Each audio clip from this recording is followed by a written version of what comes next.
وقضى ربك ألا تعبدوا إلا إياه وبالوالدين إحسانا। তোমার প্রভুর পক্ষ থেকে ফয়সালা হয়েছে, চূড়ান্ত সিদ্ধান্ত হয়ে গিয়েছে, আমি আল্লাহর ইবাদতের পর তোমার মা বাপের ইহসান করবে, খেদমত করবে, তাদের জন্য উপকার করবে, তাদেরকে ভালোবাসবে। আল্লাহ রাব্বুল আলামিন বলেন মা বাপের সঙ্গে কেমনে কথা বলবে, তাদের সাথে কিভাবে আচরণ করবে, আল্লাহ তাও শিখিয়ে দিয়েছেন।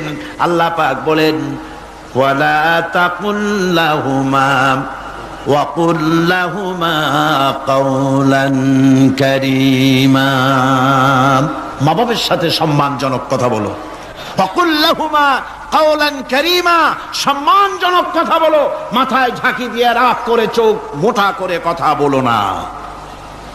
তুমি সন্তান, তোমার জন্য সবচাইতে বড় পীর তোমার আব্বা, তোমার আম্মা, ঠিক কিনা কর? ছেলের জন্য, মেয়ের জন্য, সন্তানের জন্য সবচাইতে বড় পীর কে? বাপ মা। এটা ভালো করে মনে রাখতে হবে।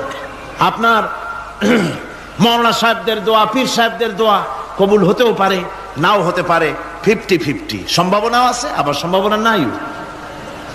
কিন্তু মা বাবার দোয়া কবুল হবে 100% সিউরিটি রয়েছে। রাসূলুল্লাহ বলেছেন 3 জনের দোয়া কবুল হবে, মুস্তাজাবুদ দাওয়াত। কয়জনের দোয়া কবুল হবে? আল্লাহ রাব্বুল আলামিনের হাবিব বলেন 3 জনের দোয়া কবুল হবে আল্লাহর দরবারে। তার মধ্যে একজন হলেন মাজলুম ব্যক্তি, যে ব্যক্তি অত্যাচারিত, যে ব্যক্তি মুসাফির, প্রবাসী, তার দোয়া কবুল হবে। আর মা বাপ যদি সন্তানের জন্য দোয়া করে, ওই দোয়া আল্লাহ রাব্বুল আলামিনের দরবারে মঞ্জুর হয়ে যায়। আল্লাহ রাব্বুল আলামিন মা বাপ সম্পর্কে বলেন মা বাবের জন্য আমার কাছে দোয়া করবি বান্দারা, আমার কাছে দোয়া করবি। দোয়াটা আল্লাহ পাক শিখাচ্ছেন, রব্বিরহামহুমা কামা রব্বায়ানি সাগীরা। পড়েন সবাই, রব্বিরহামহুমা কামা রব্বায়ানি সাগীরা। একটু জিকির করেন, লা ইলাহা ইল্লাল্লাহ, লা ইলাহা ইল্লাল্লাহ, লা ইলাহা ইল্লাল্লাহ, লা ইলাহা ইল্লাল্লাহ মুহাম্মাদুর রাসূলুল্লাহ। আমার ভাইরা, আল্লাহ পাক শিখাচ্ছেন, বান্দা তোর মা বাপের জন্য আমার কাছে দোয়া কর। আল্লাহ রব, আয় আমার প্রভু, আমার মা বাপ যেমন ছোটবেলায় আমাকে স্নেহের কোলে লালন পালন করেছে, আয় আমার আল্লাহ তুমি আমার মা বাপকে তোমার রহমতের কোলে লালন পালন করো। আল্লাহ শিখাই দিয়েছেন। আমার ভাইরা, প্রত্যেক নামাজের পরে এই দোয়াটা ভুলে যাবেন না। ভুলে যাবেন? ভুলে যাবেন? আমার ভাইয়েরা, আমার বোনেরা, সবাই প্রত্যেক নামাজের পরে পড়বেন, রব্বিরহামহুমা কামা রব্বায়ানি সাগীরা। এই দোয়া করতে কেউ ভুলে যাবেন না। আল্লাহ রাব্বুল আলামিন বলে, বান্দারে ওয়াসাইনাল ইনসানা বিওয়ালিদাইহি ইহসানা হামালাতুহু উম্মুহু কুরহা ওয়া ওয়াদাতুহু কুরহা।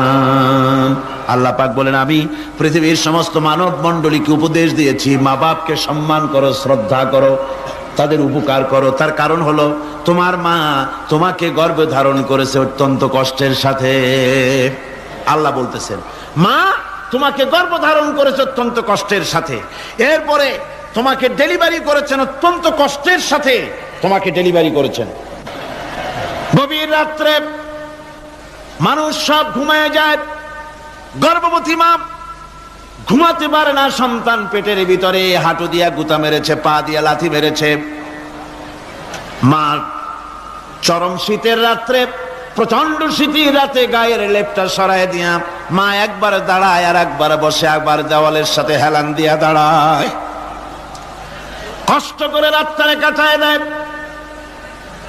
আবার সারাদিন সংসারের জন্য কাজ করেছেন, রান্না বান্না করেছেন মা, সকলকে খাওয়াইয়া মা শেষের দিকে খেতে গেছেন। যখন নিজে খেতে গেলেন, খাবারের ক্ষুধা নিয়ে, পেট ক্ষুধা নিয়ে খেতে বসেছেন, পেটের ভিতরে সন্তান লাথি মেরেছে, পেটের মধ্যে ঘুষা মেরেছে, হাঁটু দিয়া গুতা মেরেছে, ভরা পেটে পেটের ভিতরে সন্তান গুতা মারলো হাঁটু দিয়া, মাথা দিয়া। মা ক্ষুধা রয়েছে, পেটে খেতে পারলেন না, বেদনা শুরু হয়েছে। খাবারের থালাটা ঠেলে দিয়ে মা দাঁড়ালেন, বসলেন, চোখের পানি ফেললেন।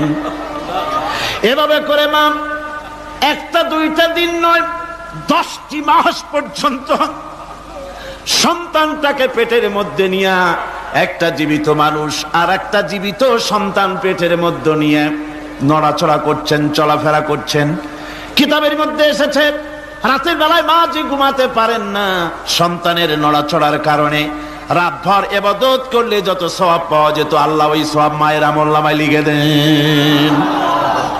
সন্তান পেটে থাকার কারণে খেতে পারে না, পেট ভরে ক্ষুধায় কষ্ট পায় মা, এই জন্যে 10 মাস ধরে রোজা রাখলে যে সওয়াব হতো আল্লাহ রাব্বুল আলামিন মায়ের আমলনামায় রোজার সওয়াব লিখে দেন।